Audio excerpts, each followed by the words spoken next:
All right. You'll recall this meeting of the County Commissioners order on May 14th, 2026. The first item on our agenda is approve the minutes of May 8th and 12th of this month. Second. Any amendments or changes to the minutes? Not hearing. All those in favor of adoption, give by saying aye. Aye. Those opposed, the vote unanimous. Item 2 is authorize and sign the tax anticipation note documents for $16 million. To ensure our finance director has. They're all ready for you to sign. We're down to 2 sets now, so that's great. That's good, yeah, so we'll, if you don't mind, we'll do those in executive session. Sure. Is that okay? That's fine. And Ray, there's one form for you to sign Okay. as well. So. Okay, all right, so, that's the authorization, that was. Just by your pen. Adopted by the commissioners and the executive committee recently for the second half of the year. This is Which is dispatch. a normal operating procedure. Item 3 is a recognition of the National Peace Officers Memorial Week, May 15th through the 22nd. Sheriff, thank you for coming. Yes, thank you. Would appreciate the commissioner's recognition of this week, which commences tomorrow. And we look forward to the flags being flown, half staff for all those that we have lost. Next Friday, the 22nd, is the New Hampshire Memorial Ceremony. And at least 2 or 3 of us will be attending, placing the rose for Charles E. Smith, that was lost in the horse theft incident. Yes. So we appreciate your recognition on that. And then I'll go into the next item if that's.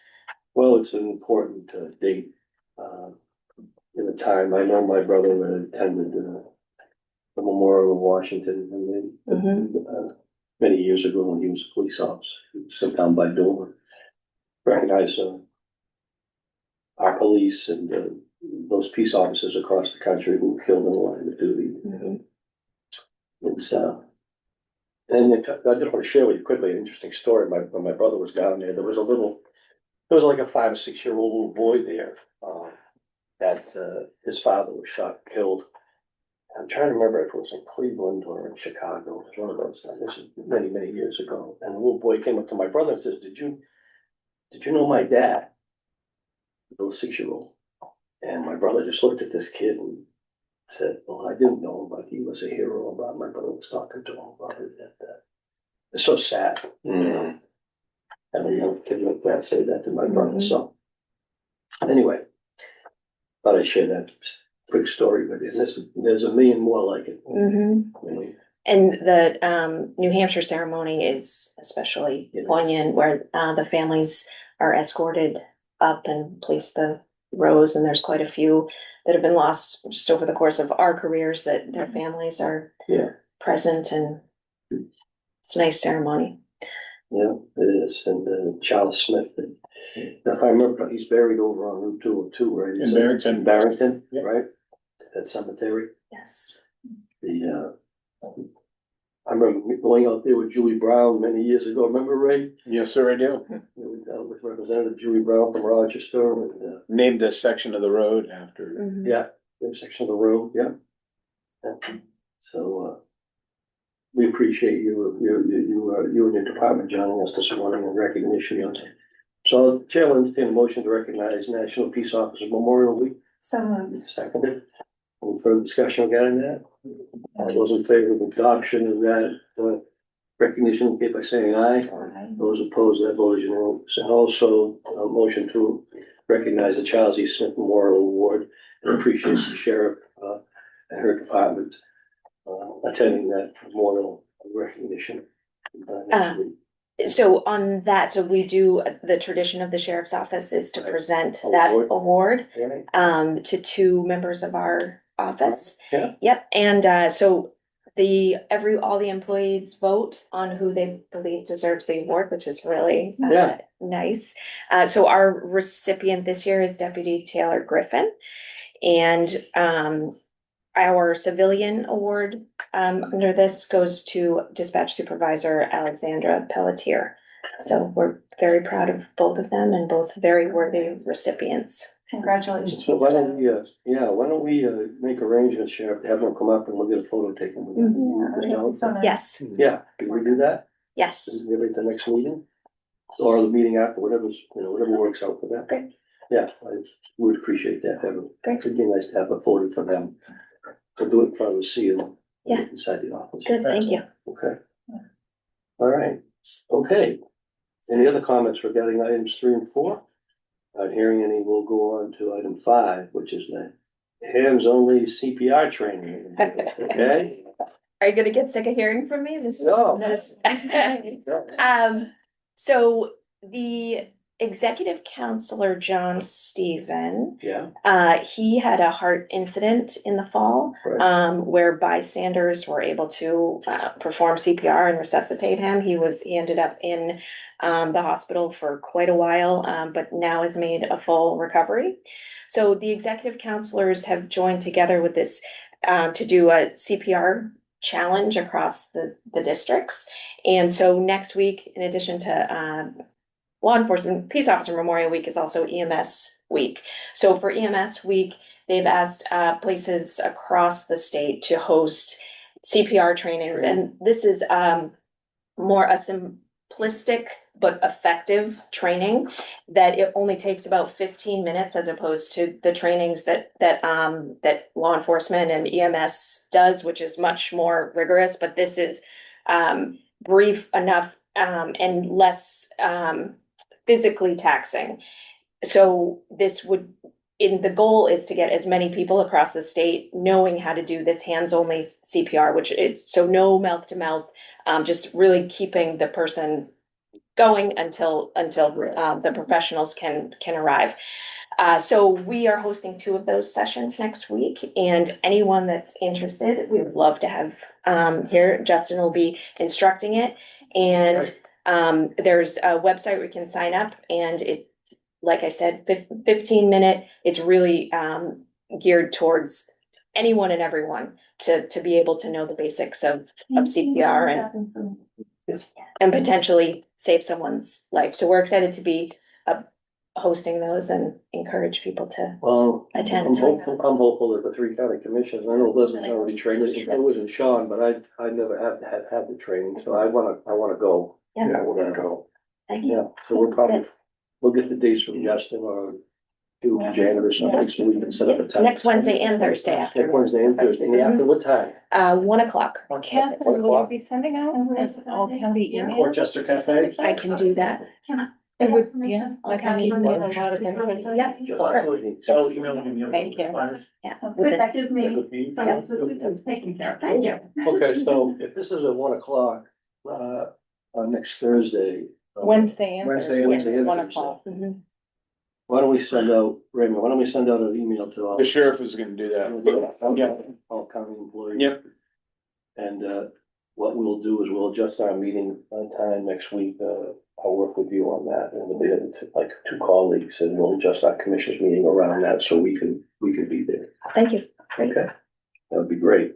And we urge all the county employees who haven't had the training, as most of you probably are aware of, the folks at Riverside and the jail have that training already, and it's required as part of their job, but not a requirement of county commissions to do it, so. But Thank you. I think it's about time we do it. At least it's about time I do it. Okay. I was gonna do it years ago and I just never got around to it, so. Any event, we look forward to that. Thank you. Okay. Item 6 is upcoming events. We got our 21st annual Fondest Wish tournament at Chico Country Club coming up on June 9th, our golf tournament. And we got an HO House of Correction Awards banquet at the Governor's Inn on Thursday, June 25th. Okay. We'll move on to items of old and new business. And just a couple items of old business and new business, depending on how you want to look at it. It's been raised by a couple of legislators regarding the fact that the county delegation failed to adopt the budget. So they're assuming that there's a default budget in place, and that's not accurate. The default budget usually is the budget of the prior year. Under the statute, it's the county commissioner's proposed budget for the calendar year. So I wanted to straighten that out because some people think it's a default budget, which means it reverts to last year's budget, which is not accurate. It's because when they fail to adopt, it's the commissioner's proposed budget that goes into effect. And along with that, the county commissioners amended their proposed budget. As most of you watch these boring meetings, are aware of, we made a number of adjustments, not affecting tax rate, but adjustments to revenue and expenses prior to the 31st of March. So I wanted to put that in. They were basically to reflect the grants that we applied for, That's correct. to allow us to accept the grants if we got them. Right. One other quick item of old or new business, regarding the warming center, Commissioner Feliciano and Levitt, was asking me about that, and, we've, successfully had the building torn down. The old, Humane Society was started, yesterday morning, and, it's supposed to be finished up today, I think, That's what he told me. yeah, that's. what They'd we're have told. everything hauled away today. It's all hauled away. And dumped in what's known as a RICRA style landfill, so there are no issues regarding its demolition. So it's come down. Anybody wants to take a ride out back, it's probably a worthy thing to look at because it was definitely an eyesore. The piggery was not in good shape. Through no fault of anybody, just through age. And it's multiple uses over the years. So anyway, it's down, so, wanted to mention that under all the new business as well, and, apparently the Senate has, made some adjustments to the state's budget that has some effect, it's gonna have some effect on nursing home rates. Again, Not what we had hoped not for, we had hoped for, but there's still, gonna be. my understanding is the update is that, there was a bill that was attached to a alteration, I guess, in the business profits tax. And somehow Senator Gray removed the money that was in there, that was gonna be dedicated to nursing home rates. Because, he wouldn't let anybody from the nursing home speak. So the Healthcare Association was there to speak, the New Hampshire Association of Counties was there to speak, and I was told by the Association of Counties representative that he did not allow them to speak. Just had Health and Human Services speak. They had indicated there was gonna be some leftover money in this year's 504 account, which is the nursing home account. And remember, that doesn't close till the end of June. So he had indicated that instead of distributing that money to the various nursing homes, which is what's required by statute, they've suspended that and are gonna use that towards next year's rates, which does have a positive impact because if they distributed the money, it would just be distributed. The estimate is $3 million. It would just be distributed. If it's rolled into rates for the subsequent year, it'll then be matched by the federal government, so it'll be a $6 million adjustment to the rates. Plus, but it's built into the rate. It's built into the base, though. It's built into the base rate. Is that now? Remember, that's pending legislation, right? Right, it hasn't been voted on yet. It's going through the Senate, and I don't know if it has to go back through the House or I'm not sure. I mean, it might sound favorable, but the truth of it is the most favorable would have been both. Right. You know, that they gave us the leftover money, which was what the statute says. And used the $3 million, in other words, gave us the 3 million and kept it 2.5, so we would have had 5 million matched. Right. But 3 million paid out. So, yeah. I understand Senator Gray removed that. I think it's important to point out that most of the private sector nursing homes are really in some financial duress. It's just the nature of what's happening with Medicaid. It's a result of not funding it. That's what it boils down to, and I think the last count, we had 70 or 71 nursing homes in this. Yeah, well, another one's gone out. Another one just went out. Yeah, the Merriman home's just gone out. That was about a 60-bed nursing home. That's Right. closed now. Yeah, there's gonna have to be a change. There's gonna have to be a change in how we're doing business at some point. Well, Because plus, one of the larger chains in New Hampshire's gone bankrupt twice Right, and now sold. yeah. Be sold by July 1st. And it's gonna be a After situation. coming out of their second bankruptcy. If you think about it.